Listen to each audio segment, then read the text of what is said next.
فراغت ہے تاکہ اصول مناظرہ کی روشنی میں اسی اعتبار سے گفتگو ہو۔ میں بھی اپنا وقت جناب کو دے رہا ہوں۔ اجازت ہے؟ سب سے پہلی بات یہ ہے کہ یہ کوئی مناظرہ آج نیا نہیں ہو رہا ہے۔ حضرت ابراہیم علی نبینا علیہ الصلاۃ والتسلیم نے نمرود سے مناظرہ کیا، وہ قرآن میں موجود ہے۔ موسیٰ علیہ الصلاۃ والسلام نے فرعون سے مناظرہ کیا، وہ قرآن میں موجود ہے۔ آقا علیہ الصلاۃ والسلام نے نصرانیوں سے مباہلہ کیا، وہ قرآن میں موجود ہے۔ اب میں جناب سے عرض گزار ہوں کہ صرف مجھے اتنا بتا دیں کہ مناظرہ کرنے کے لیے سند کا ہونا ضروری ہے، اور اگر ضروری ہے تو قرآن اور اس حدیث کی روشنی میں ارشاد فرمائیں جو قرآن کے مطابق ہو کہ یہ جو آپ نے سند کی بدعت کو اصول بنایا ہے تو یہ کیوں بنایا ہے؟ قرآن اور حدیث سے ثابت کریں کہ سند ہونا ضروری ہے، اور پھر عمل رسول سے بھی ثابت کرنا پڑے گا۔ جناب سے میری گزارش ہے کہ جواب دیں، قرآن اور وہ حدیث جو قرآن سے ملتی ہو۔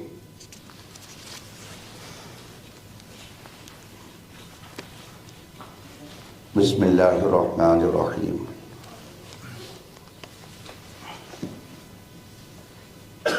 اس بات کو اتنا طول نہیں دینا چاہیے تھا کہ حضور صلی اللہ علیہ وسلم نے مناظرہ کیا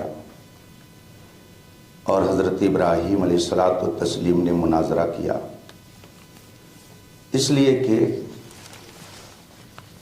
بات یہ طے ہو چکی ہے کہ اصول مناظرہ کی روشنی میں مناظرہ ہوگا، اور آپ بھی یہ کہہ چکے ہیں ہم اہل سنت و جماعت سے ہیں، تو مناظرے کی جو کتابیں اس وقت ہمارے ہند و پاک میں رائج ہیں، ان کتابوں میں اس بات کی صراحت موجود ہے کہ جب مناظرہ ہوگا تو اس کا مطلب یہ ہے کہ دونوں فریق کے لوگوں کا ہم پلہ ہونا ضروری ہے۔ اگر ہم پلہ نہیں ہوں گے تو وہ مناظرہ بجائے مناظرہ کے یا تو مقابرہ ہو جائے گا یا مجادلہ ہو جائے گا۔ آپ بتائیں، اگر حضرت ابراہیم علیہ السلام نے مناظرہ کیا اور مناظرہ کی کتابوں میں یہ لکھا ہوا ہے کہ دونوں کا ہم پلہ ہونا ضروری ہے، تو کیا نمرود معاذ اللہ رب العالمین حضرت ابراہیم علیہ السلام کا ہم پلہ تھا؟ کیا فرعون حضرت موسیٰ علیہ الصلاۃ والتسلیم کا ہم پلہ تھا؟ کیا جو لوگ نجران سے رسول پاک کی بارگاہ میں آئے تھے وہ سب رسول پاک کے ہم پلہ تھے، برابر تھے؟ اگر کوئی مسلمان یہ سوچ لے تو پھر اسے اپنے ایمان کی بھی خیر منانی چاہیے۔ اس لیے آپ نے پتہ نہیں کہاں سے یہ جان لیا کہ انہوں نے مناظرہ کیا۔ آپ سے میں گزارش کروں گا کہ آپ حضرت ابراہیم علیہ الصلاۃ والتسلیم کے بارے میں فرما رہے ہیں کہ انہوں نے نمرود سے مناظرہ کیا۔ ناظرہ یناظرو، مناظرہ باب مفعلت سے ہے۔ کیا قرآن کریم میں حضرت ابراہیم علیہ السلام کے واقعے میں ناظرہ کا ذکر ہے؟ یا حضرت سیدنا موسیٰ علیہ الصلاۃ والتسلیم نے جو فرعون کے سامنے جا کر کے گفتگو کی اس میں مناظرہ یا ناظرہ یا یناظرو کا کلمہ ہے؟ یا رسول پاک صلی اللہ علیہ وسلم نے جو یہودیوں سے عیسائیوں سے گفتگو فرمائی اس میں مناظرہ ہے؟ آپ نے گویا قرآن کریم پر تہمت لگا دی، اتہام آپ نے رکھ دیا اس لیے کہ جو لفظ قرآن میں نہیں ہے آپ نے اپنی طرف سے اسے شامل کر دیا.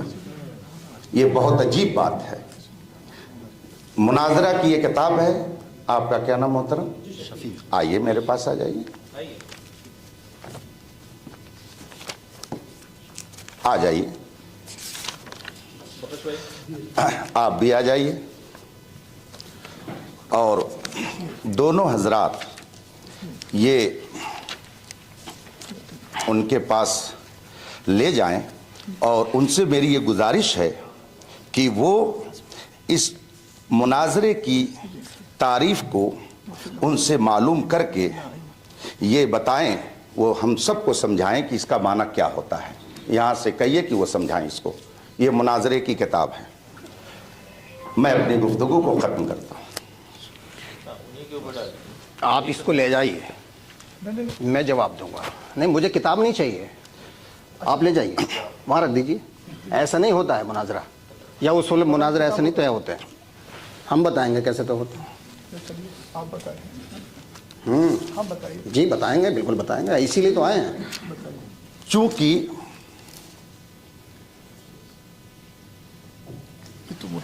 متفق علیہ شرط ہے، آپ نے بھی اسے قبول کیا ہے، ہم نے بھی قبول کیا ہے کہ علماء ہی طے کریں گے اور اصول مناظرہ کی روشنی میں طے کریں گے. چونکہ یہ دوسری بھی تحریر آپ کی میرے پاس موجود ہے، لہٰذا ہم اس تحریر سے الگ نہیں ہو سکتے. اسی کی روشنی میں گفتگو ہوگی. اور اس میں آپ نے بہت تفصیل سے یہ لکھا ہے، مناظرہ عالمانہ انداز پر ہو، عامیانہ انداز پر نہ ہو. تو عالمانہ کا مطلب کیا ہے؟ جو اصول ہیں کتابوں میں، جو اصول متعین ہیں ان کی روشنی میں ہوگا. آپ نے خود اس کو لکھا ہے. پھر آگے آپ نے یہ بھی لکھا ہے کہ نرمی اور محبت اور پیار کے ساتھ ہو، سخت لب و لہجہ نہ ہو. یہ خود آپ نے اس کے اندر تحریر کیا ہے اور دونوں فریق نے اس کو مانا ہے. تو عالمانہ انداز پہ مناظرے کا مطلب یہ نہیں ہوتا ہے کہ آپ کے سامنے اگر ہم نے کوئی بات رکھی ہے تو آپ اس کو یوں ہی نظر انداز کر دیں. آپ کو میں نے اصول مناظرہ کی جو کتاب پڑھی اور پڑھائی جاتی ہے، اپنے گھر کی بات نہیں کہی تھی. میں نے سب کو سنانے کے لیے کہا تھا تاکہ سب لوگ جان لیں. میں اگر اپنی طرف سے اسے پڑھ کے سناتا تو ممکن ہے کہ کسی کے ذہن میں یہ بات آتی کہ یہ اپنی طرف سے کچھ کہہ رہے ہوں گے. اس لیے میں نے ان کے پاس کتاب رکھ دی. اب پھر میں ان سے گزارش کروں گا کہ آپ ناراض نہ ہوں، اس لیے کہ ہمیں اور آپ کو آپس میں کوئی ذاتی عداوت لے کر کے نہ آئے ہوئے، نہ یہ لے کر کے جانا ہے. احقاق حق مقصود ہے، اظہار درستگی کے لیے ہے. آپ سے میں پھر گزارش کروں گا کہ آپ نے جو مناظرہ کی بات کی، تینوں ذوات قدسیہ کے حوالے سے باقاعدہ رسول کریم صلی اللہ علیہ وسلم کے لیے لفظ پوری دنیا کے مسلمان استعمال کرتے ہیں تو مباہلہ بولتے ہیں کہ رسول پاک نے مباہلے کی دعوت دی. آج تک کسی نے یہ نہیں کہا کہ رسول پاک نے ان سے مناظرہ کیا. میں تو قرآن کی بات کر رہا ہوں. قرآن کی روشنی میں بات عرض کرنا چاہوں گا. چونکہ شرط لگی ہوئی ہے کہ گفتگو عالمانہ انداز میں ہوگی، اس لیے شفیع صاحب پھر میں گزارش کروں گا اور اس کو یہ پڑھ کر کے لوگوں کو سنا دیں تاکہ جو میں نے کہا ہے لوگوں کو اس پر اطمینان ہو جائے کہ مناظرہ کے لیے دونوں طرف کے لوگوں کا علم کے اعتبار سے ہم پلہ ہونا چاہیے. قرآن کریم میں جو کلمہ آیا ہوا ہے وہ آپ خود قرآن دیکھ لیں. کیا اس میں ثم نناظر کا لفظ ہے کہ ہم پھر مناظرہ کریں گے؟ نہیں. آپ اٹھا کر کے سورہ بقرہ دیکھ لیجئے. ثم نبتہل، سورہ آل عمران ہے. ثم نبتہل، پھر آؤ ہم مباہلہ کریں. تو مباہلے کا ذکر ہے، مناظرہ نہیں ہے. اور اگر آپ مباہلہ اور مناظرہ کو ایک سمجھتے ہیں تو یہ آپ کی سمجھ تو ہو سکتی ہے مگر علماء کی سمجھ نہیں ہو سکتی. مناظرہ الگ چیز ہے اور مباہلہ الگ چیز ہے, دونوں کو ایک نہیں کیا جا سکتا ہے. یہ قرآن و حدیث کی روشنی میں پوری دنیا کے مسلمانوں پر واضح ہے کہ رسول پاک نے عیسائیوں سے مناظرہ نہیں کیا تھا, مباہلہ کیا تھا, اور آپ نے اسے مناظرہ کہہ دیا. پھر میں شفیع صاحب آپ سے کہوں گا کہ یہ کتاب ان کے سامنے رکھ دیں, یہ پڑھ کر کے سب کو اس کا مطلب بتا دیں کہ آخر جو میں نے بات کہی ہے اپنی طرف سے کہی ہے یا کہ اصول کی روشنی میں نے عرض کیا ہے. میں اپنی طرف سے کچھ کہنے کے لیے نہیں آیا. نہ آپ میرے مخالف ہیں, نہ آپ میرے دشمن ہیں, نہ آپ میرے بھائی ہیں. دنیاوی اعتبار سے آپ سب لوگ یہاں کے رہنے والے ہیں, مجھے بلایا گیا ہے. بشرط ایمان ہم سب ایک ہیں. اسی نقطۂ ایمان پر ہم گفتگو کرنے کے لیے آئے ہوئے ہیں. ذاتی عناد مناظرہ کی راہ میں رکاوٹ ہے. آپ نے حضرت ابراہیم علیہ الصلاۃ والتسلیم, حضرت موسیٰ علیہ الصلاۃ والتسلیم, خود رسول پاک صلی اللہ علیہ وسلم کے بارے میں جو کہہ دیا, قرآن میں تو اس کا ثبوت نہیں ہے. قرآن کریم میں ثم نبتہل کا کلمہ ہے. میں نے عرض کیا تھا کہ دونوں طرف کے لوگوں کا علمی اعتبار سے ہم پلہ ہونا ضروری ہے. یہ بات میں ان کے ذریعہ اس لیے اب تک پہنچانا چاہتا ہوں تاکہ کوئی یہ نہ کہے کہ میں ڈینگ مار رہا ہوں. میں مستند بات آپ کے سامنے پیش کرنا چاہتا ہوں, اس لیے لے جائیے, وہ پڑھ کر کے سب کو بتائیں. آپ بول سکتے ہیں جب ٹائم ہو جائے. بھیا کتاب تب آتی ہے جب دونوں کی رضامندی ہوتی ہے. حضرت آپ کو معلوم نہیں, ہماری رضامندی نہیں ہے تو ایسے کیسے لے لیں گے؟ آپ کو اتنا عقل شعور ہونا چاہیے. جب تک دونوں کی رضامندی نہیں ہوگی آپ کتاب نہ دے سکتے ہیں نہ لے سکتے ہیں. ہاں آپ بالکل دے دیجیے. ٹائم پورا ہوا کہ نہیں ہوا؟ بسم اللہ الرحمن الرحیم. عزیزان ملت اسلامیہ, ہمارے فریق مخالف نے بڑی اچھی طریقے سے احسن انداز میں رخ کو موڑ دیا. میرا سوال تھا کہ آپ قرآن اور حدیث کی روشنی میں یہ ثابت کریں گے کہ مناظرے کے لیے یا مناظر کے لیے سند کا ہونا ضروری ہے, لیکن حضرت نے کوئی جواب نہیں دیا. نہ قرآن کی آیت پڑھی اور نہ ہی حدیث پڑھی. ہمارے لیے سب سے پہلے کتاب اللہ ہے, اس کے بعد کتاب رسول ہے, یعنی سنت رسول, سنت محمد مصطفیٰ صلی اللہ علیہ وسلم, حدیث رسول. تو نہ تو مفتی صاحب نے قرآن کے حوالے سے سند کا ذکر کیا اور نہ ہی حدیث کے حوالے سے سند کا ذکر کیا. ابھی لفظ یہ مناظرے پر بحث نہیں چل رہی, ہم بتائیں گے کہ اس کا جو ہے معنی کیا, لغوی معنی کیا, اصطلاحی معنی کیا ہے, کون سے باب سے ہے, ہمیں سب معلوم ہے, بتائیں گے. اس میں الجھانے کی کوشش نہ کریں آپ. دوسری بات یہ کہ آپ کہہ رہے تھے کہ فریق مخالف نے طول دے دیا. طول دیا ہے آپ نے, ہم تو بہت اختصار کے طور پہ بات کر رہے ہیں, بڑی سمجھداری سے بات کر رہے ہیں, اپنے زیادہ مواد کم لفظوں میں پیش کر رہے ہیں, اور آپ جو ہے نا طول پکڑ کے, آپ کی جو ہے نا کلام زیادہ ہے لیکن اس میں مواد نہیں ہے. ہمارا صرف ایک چھوٹا سا سوال تھا, قرآن اور حدیث سے سند کا ذکر دکھا دیں کہ عالم کے لیے, مناظر کے لیے سند کا ہونا ضروری ہے. اور آقا علیہ الصلوۃ والسلام جو صحابہ کرام کو تبلیغ کے لیے بھیجتے تھے, یا حضور صلی اللہ علیہ وسلم اپنے صحابہ کو جو ہے سند عنایت فرماتے تھے, اور آپ نے حضور صلی اللہ علیہ وسلم کے مباہلے کا ذکر تو کر دیا, لیکن موسیٰ علیہ الصلوۃ والسلام نے جو فرعون سے کیا تھا وہ کیا تھا؟ اگر مناظرہ نہیں تھا تو پھر اس کو کیا کہیں گے, یہ تو کم سے کم بتائیں. ثم نبتہل قبلہ مفتی صاحب نے فرمایا, لیکن اس سے پہلے آیت کریمہ میں لفظ موجود ہے. کیا یہ فمن حاجک فیہ من بعد ما جاءک من العلم. جی قبلہ مفتی صاحب حاجک کے معنی واضح کریں. حاج کیا ہے؟ اسی طریقے سے حضرت ابراہیم علیہ السلام کے تعلق سے بھی قرآن مجید میں فرمایا الم تر الی الذی. یا تو آپ بولیں, ایک منٹ, نہیں دونوں میں سے کوئی بھی بول سکتے, دونوں کی اجازت ہے, میرے معاون ہے, میرے وقت میں بولیں گے. ٹائم ہے بھی؟ ہاں تو میرا سوال آپ سے صرف یہ ہے, ادھر ادھر نہیں, میں بھاگنے نہیں دوں گا. قرآن اور حدیث سے ثابت کریں کہ سند ضروری ہے, بس میرا یہ سوال ہے, دیگر کتب سے نہیں. بسم اللہ الرحمن الرحیم.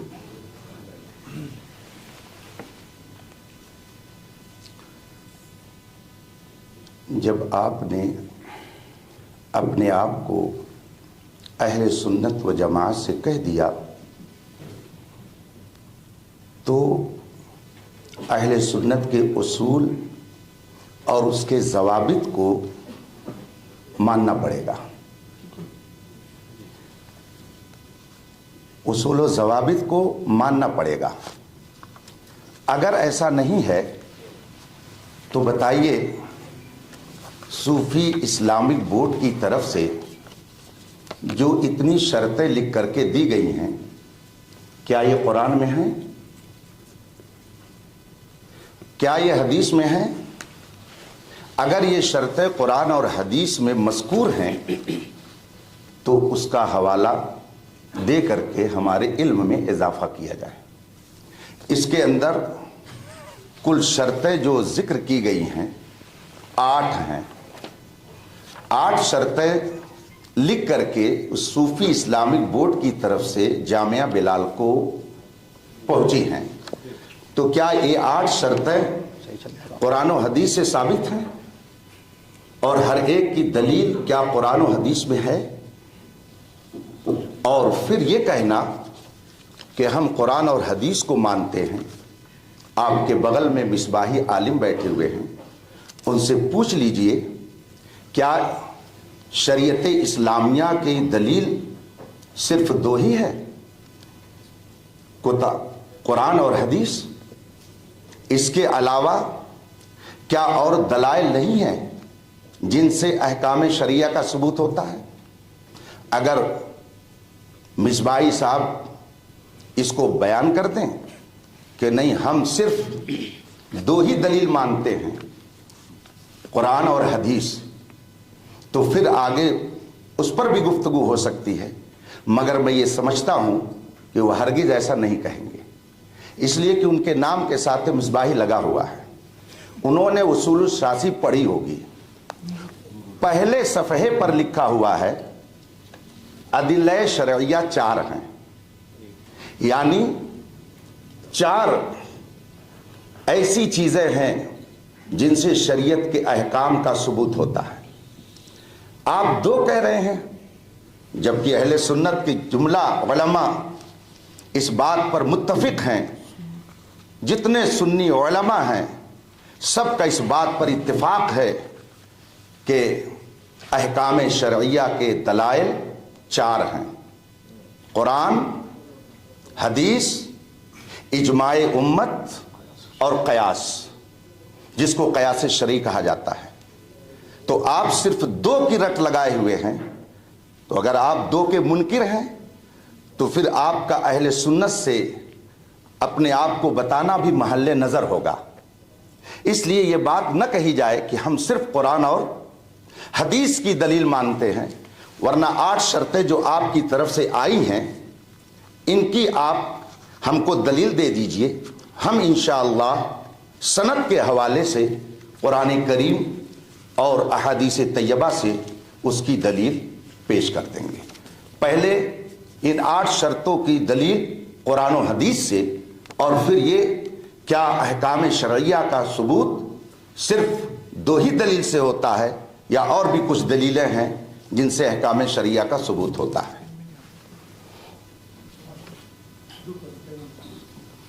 اجازت ہے بھائی؟ بسم اللہ الرحمن الرحیم. اللہم صلی وسلم وبارک علی محمد وعلی محمد. آپ حضرات بخوبی سن رہے ہیں اور یہ آڈیو ویڈیو ریکارڈ بھی ہو رہا ہے. میں نے فریق مخالف سے صرف ایک ہی سوال کیا, بڑا چھوٹا سا, ابھی تو ابتدا عشق ہے, روتا ہے کیا, آگے آگے دیکھیے ہوتا ہے کیا. اول کیا ہے؟ کتاب اللہ. سب سے پہلے کیا چیز ہے؟ کتاب. اور اس کے بعد کیا ہے؟ حدیث. تو جب آپ نہ قرآن سے حدیث پیش کر پا رہے, نہ قرآن سے اپنی بات کو ثابت کر پا رہے ہیں, نہ حدیث سے ثابت کر پا رہے ہیں, تو آپ تو نچلے طبقے پہ جا رہے ہیں. یا تو یوں کہیے کہ بھئی میرے بس کی بات نہیں ہے, میں پھر جو ہے نچلے طبقے پہ آ کے بات کرتا ہوں کہ میں قرآن اور حدیث سے جو میں نے بات کہی ہے اس کو ثابت نہیں کر سکتا, پھر بات آگے بڑھ جائے گی. اور اگر واقعی میں آپ قرآن حدیث کو مانتے ہیں اول درجے پر, تو پھر آپ کو یہ ثابت کرنا پڑے گا کہ مناظر کے لیے باسند ہونا ضروری ہے. جی میرا سوال ہے, جب تک آپ میرے سوال کا جواب نہیں دیں گے میں آگے نہیں بڑھنے دوں گا. قرآن اور حدیث. جی, اور یہ جو آپ دلائل دے رہے ہیں نا, ادلہ اربع کی بات کر رہے ہیں, میں بھی بہت جانتا ہوں, لیکن سب سے پہلے کیا ہے؟ قرآن. بولو بھی قرآن ہے کہ نہیں؟ میں آپ لوگوں سے پوچھتا ہوں سب سے پہلے نمبر پہ کیا ہے؟ آپ لوگ بتائیے، عالم دین ہے کہ نہیں؟ بتائیے، حال ہے مطلب قرآن کے لیے یہ کہنے کے لیے تیار ہے؟ ہاں میں پوچھ رہا ہوں نہیں، پہلے قرآن ہے کہ نہیں؟ آپ ادھر آپ نہ بولے، آپ نہیں بولے، آپ کو بولنے کا مجاز نہیں، خاموش. تو یا تو مفتی صاحب یہ کہتے ہیں کہ میں قرآن حدیث سے سند کی بات ثابت نہیں کر سکتا، تو پھر میں بات آگے بڑھاتا ہوں، اور اگر ثابت کر سکتے ہیں تو کریں. جی ٹھیک ہے، یہ میرا سوال ہے. بسم اللہ الرحمن الرحیم. بات آپ کی پوری ہو گئی؟ ہاں پوری ہوگی.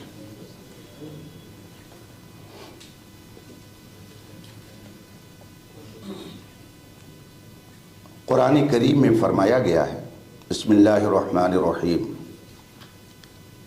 انما یخشی اللہ من عبادہ العلماء.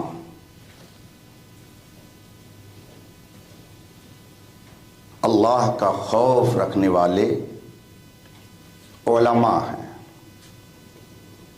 بلکہ انما کا کلمہ آیا ہوا ہے، صرف علماء ہیں، یعنی جن کے پاس در حقیقت علم دین ہے وہی عالم ہے، اور انہی کے اندر خوف خدا ہوتا ہے. اور دوسری جگہ فرمایا گیا، بسم اللہ الرحمن الرحیم، وعباد الرحمن الذین یمشون فی الارض ہونا.